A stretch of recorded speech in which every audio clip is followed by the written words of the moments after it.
Bismillahirrahmanirrahim. Amalul jannah as-sidqu. Nah, amalan surga itu apa? Jujur. Udah, pada akhirnya saring tereliminasi, buang. Pada akhirnya yang masuk surga itu orang yang jujur. Kadang-kadang kita tampilnya kayak begini ini. Ini bisa menghantar ke surga, bisa enggak? Melihat ini satu kejujuran, apa kejaiman? Apa kejaiman? Ya jaim, ya hanu, koyok tiba-tiba ngeletek, njeketek. Zaman kondo nang koncomu, Kang, ojo rabi karo iku, kapi wis lah, aku istiqoroh kapi. Benarkah ini nasihat setulusnya? Atau jangan-jangan ada kepentingan? Setelah teman sampean yakinkan, ojo temenan, ojo mak terus nih. Iya wis. Koncomu meninggalkan anak ini. Nah, enggak lama kemudian kau tepat datang ke rumahnya, kau lamar. Ternyata kemarin itu bukan murni memberi nasihat, ingin neliko. Padahal ketika memberi nasihat itu kelihatannya baik. Mas temenan, ini demi konco mas ini. Koyok-koyok ya. Bukan tampilan sebetulnya. Yang benar-benar menghantarkan ke surga itu apa? Kejujuran. Satu sikap, satu ucapan, satu niat yang benar-benar dari hati. Ayo A, B yo B, putih yo putih. Enggak ada yang dibuat-buat. Istilah lain dari Nabi itu an-nushu, nasihat.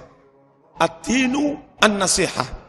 Agama itu ketulusan. Nah, Ali bin Abi Thalib sebagai Khalifah Amirul Mukminin, dia bertugas mengeksekusi peminum khamr. Orang ini sudah diproses di pengadilan, tinggal eksekusi, dicambuk 40 kali. Udah, di depan Ali bin Abi Thalib, mau dicambuk 40 kali. Kemudian si peminum ini meludahi wajahnya Ali. Gitu. Oleh Ali bin Abi Thalib dilepas. Lalu diprotes oleh orang-orang ini. Sampean ini gimana? Amirul Mukminin, Khalifah, mestinya harus tegakkan itu hukum Islam, syariat Islam. Kok malah dilepas? Ternyata Ali masalah ini. Gini loh mas, saat tadi saya akan mencambuk dia, dan belum ada peristiwa meludahi wajah saya tadi. Saya full niat menegakkan hukum Allah. Secara zahir, saya mencambuk melaksanakan hukum Allah. Secara batin, niat saya full menegakkan hukum Allah. Nah sekarang saya lagi emosi.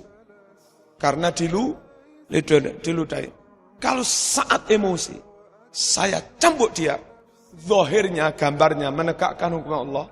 Bisa-bisa substansinya balas dendam. Nafsu terbungkus oleh syariat. Loh ini loh.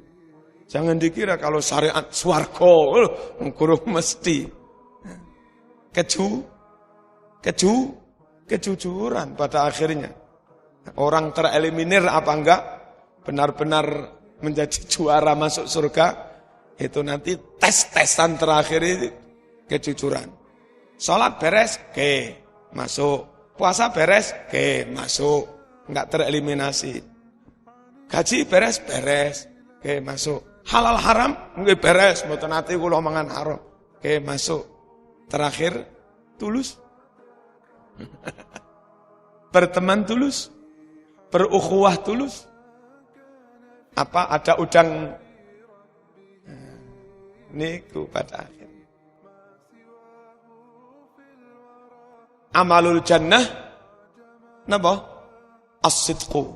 Amalan surga itu kejujuran. Niki para rawuh. Andai kita ini jujur semua dan sudah jadi tradisi kita, menjadi trademarknya umat Islam sudah.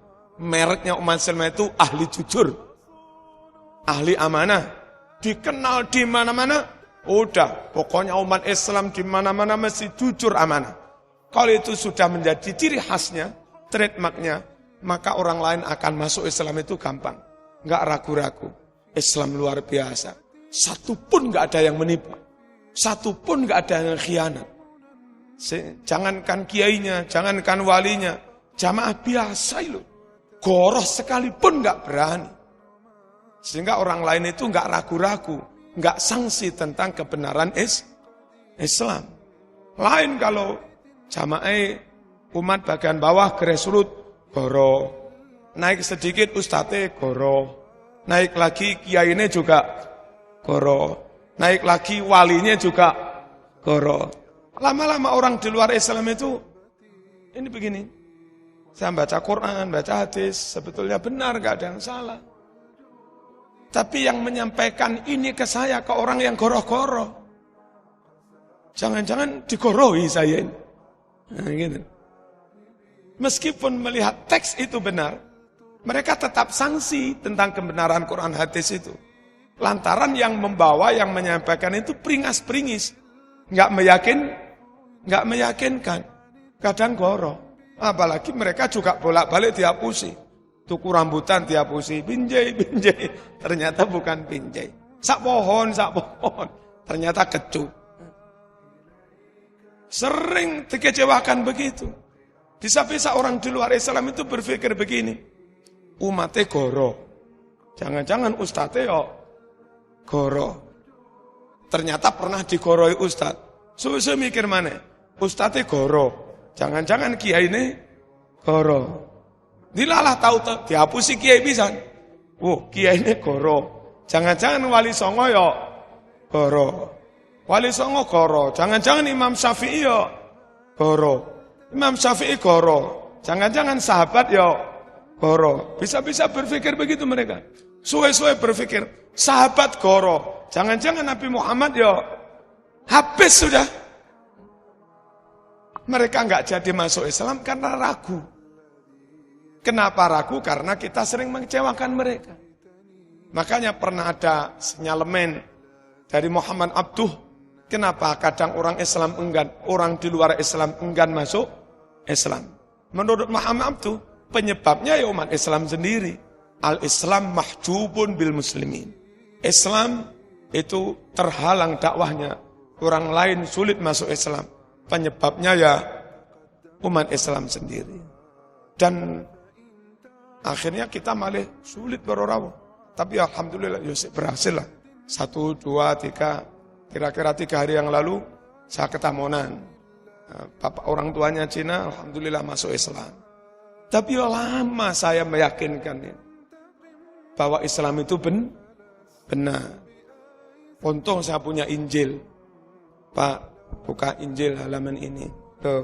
Ini loh, ada tafsir, ada berita gembira, nanti kelak akan ada Rasul namanya Muhammad. Ini pendeta sampean jarang menyampaikan toh. Yang goroh sebagi. Buka Matius 1:56. Apa? Isa adalah manusia pilihan Allah yang diangkat menjadi nabi dan rasul. Bukan anak Tuhan kan? Buka lagi, Pak. Akhirnya ya takluk masuk Islam. Tapi lama. Andai kita jujur semua sudah, saya enggak usah repot-repot begitu.